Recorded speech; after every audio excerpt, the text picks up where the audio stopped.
السلام علیکم سامعین، اس وقت ہم مجلس دعوت الحق کے چیئرمین مفسر قرآن حضرت مولانا عبدالستار سلام قاسمی کا ایک اہم خطاب پیش کر رہے ہیں، جس کا عنوان ہے جو کام بھی ہو اللہ کی رضا کے لیے ہو۔ السلام علیکم ورحمۃ اللہ۔ حضرات گرامی قدر، بزرگوں اور دوستوں، اللہ فرماتا ہے کہ فمن کان یرجو لقاء ربہ فلیعمل عملا صالحا ولا یشرک بعبادت ربہ احدا، کہ جو بھی اللہ کی رضا چاہتا ہو، خوشنودی چاہتا ہو، اس کو جو بھی عمل کرے وہ خالص اللہ کے لیے کرے اور اس میں شرک نہ کرے۔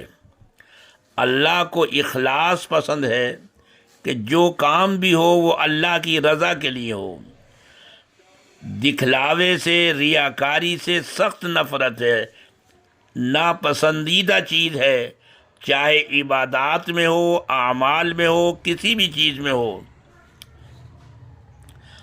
اللہ نے یہاں تک فرمایا کہ میں تمام گناہوں کو بخش سکتا ہوں لیکن شرک کو نہیں بخشوں گا۔ یہ اس کا اعلان ہے کہ ان اللہ لا یغفر ان یشرک بہ ویغفر ما دون ذلک لمن یشاء۔ شرک کو چھوڑ کر وہ دوسرے بڑے سے بڑے گناہوں کو معاف کرنے کا اعلان فرمایا ہے کہ میں معاف کر سکتا ہوں، معاف کر دوں گا۔ اس کے معنی یہ نہیں ہے کہ ہر شخص کے لیے معاف کر دے گا، لیکن اللہ نے ایک قانون بنا دیا کہ شرک کے علاوہ جو گناہ ہیں ان میں گنجائش ہے معافی کی، لیکن شرک میں کوئی گنجائش نہیں ہے۔ بہرحال شرک اتنا ناپسندیدہ عمل ہے۔ مسند احمد کی روایت ہے کہ آپ نے فرمایا من صلی یرائی فقد اشرک ومن صام یرائی فقد اشرک ومن تصدق یرائی فقد اشرک۔ نماز پڑھ رہا ہے لیکن اللہ کی رضا کے لیے نہیں، صرف دکھلاوے کے لیے، تو حقیقت میں وہ شرک کر رہا ہے۔ روزہ رکھ رہا ہے لیکن روزے کا مقصد اللہ کو راضی کرنا نہیں ہے بلکہ دکھلاوا ہے، تو وہ شرک کر رہا ہے۔ صدقہ خیرات کر رہا ہے، لوگوں کی مدد کر رہا ہے، تعاون کر رہا ہے، غریبوں کی، پریشان حالوں کی وہ مدد کر رہا ہے، کھانا کھلا رہا ہے، بھوکوں کو، ننگوں کو کپڑے پہنا رہا ہے، لیکن اس کا مقصد دکھلاوا ہے، شہرت ہے، وہ شرک میں مبتلا ہے۔ تو غرض یہ کہ اللہ نے اور اللہ کے رسول جناب محمد مصطفیٰ صلی اللہ علیہ وسلم نے شرک کی اتنی قباحت آپ نے فرمائی ہے اور اس کو اتنا ناپسندیدہ عمل قرار دیا ہے کہ یہ اگر شامل ہو جائے تو وہ عمل رد ہو جائے گا، مردود ہو جائے گا۔ ہر چیز میں اللہ کی رضا شامل حال ہونی چاہیے۔ دکھلاوے سے، ریاکاری سے بچنا چاہیے۔ اگر ریاکاری شامل ہوئی تو وہ عمل کتنا بھی بڑے سے بڑا ہو، بظاہر کتنا ہی عظیم ہو، وہ خدا کے یہاں وہ رد ہو جائے گا، اس کی دو کوڑی کی بھی حیثیت نہیں رہے گی۔ غور فرمائیں کہ ایک مشہور حدیث ہے، امام مسلم ابن حجاج قشیری رحمہ اللہ نے اس کو بیان کیا ہے اپنی صحیح کے اندر، اور دوسرے مصنفین و مؤلفین نے اس روایت کو بیان کیا ہے، جس میں اللہ کے نبی صلی اللہ علیہ وسلم فرماتے ہیں کہ قیامت کے دن جہنم کی آگ اگر سلگائی جائے گی اور ڈالا جائے گا جہنم میں سب سے پہلے تو 3 کیٹیگری ہوں گی۔ عالم ہوگا، ایک شہید ہوگا، اور ایک خیرات کرنے والا ہوگا۔ یہ 3 کیٹیگری کے لوگ ہوں گے جن کو سب سے پہلے دوزخ کی آگ میں جھونکا جائے گا۔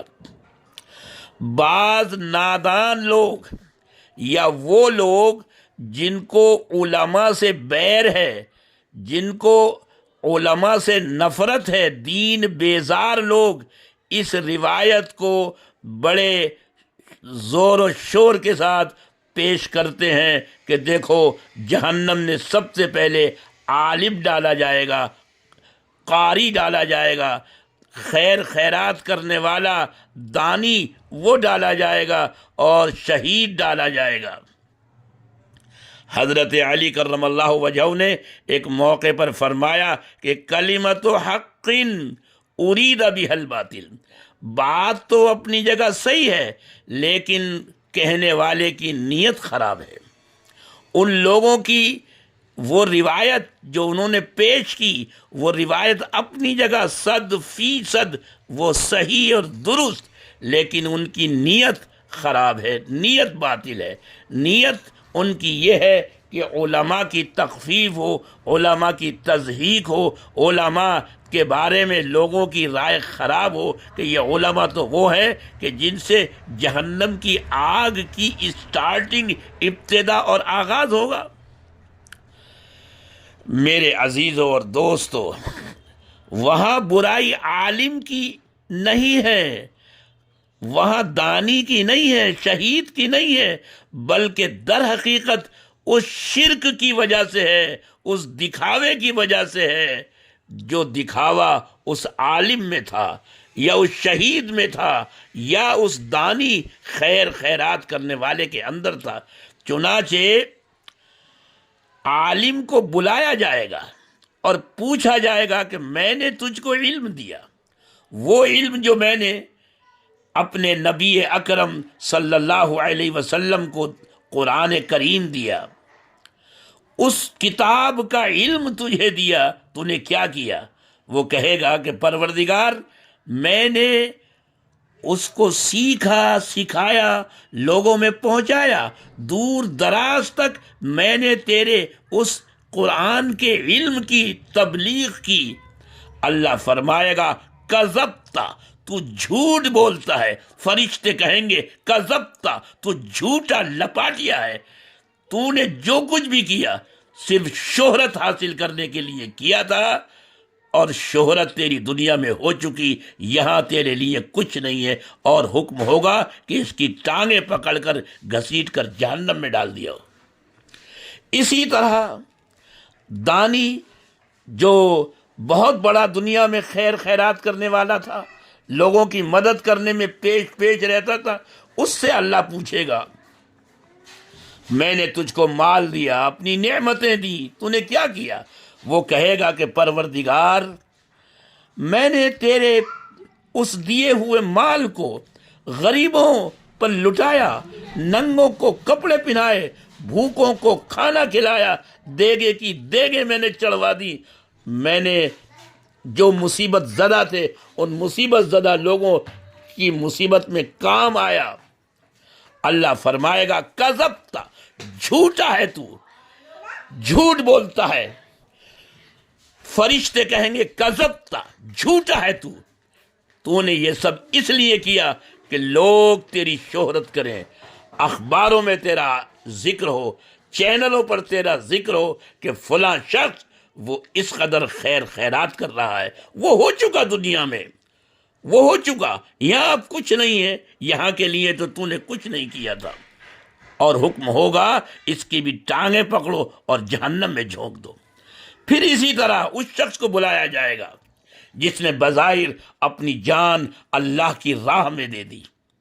پوچھا جائے گا ہاں بھائی، ہم نے تجھ کو جو نعمتیں دی تھیں تو نے کیا کیا، کس طرح ان کو یوز کیا؟ وہ کہے گا کہ پروردگار، میں نے تو اپنی جان کا نذرانہ تیرے دین پر خرچ کر دیا، اپنی جان کو جھونک دیا تیرے دین کی عظمت اور رفعت اور بلندی کے لیے، اپنی جان کا نذرانہ پیش کر دیا، اللہ فرمائے گا کذبتا، تو جھوٹا ہے۔ فرشتے کہیں گے کہ تو جھوٹا ہے، تو نے یہ سب کچھ اس لیے کیا کہ دنیا میں تیری شہرت ہو کہ فلاں شخص نے کس طرح قربانی دی، کس طرح اپنی جان کو اللہ کی راہ میں پیش کر دیا، وہ ہو چکا دنیا میں، یا کچھ نہیں ہے۔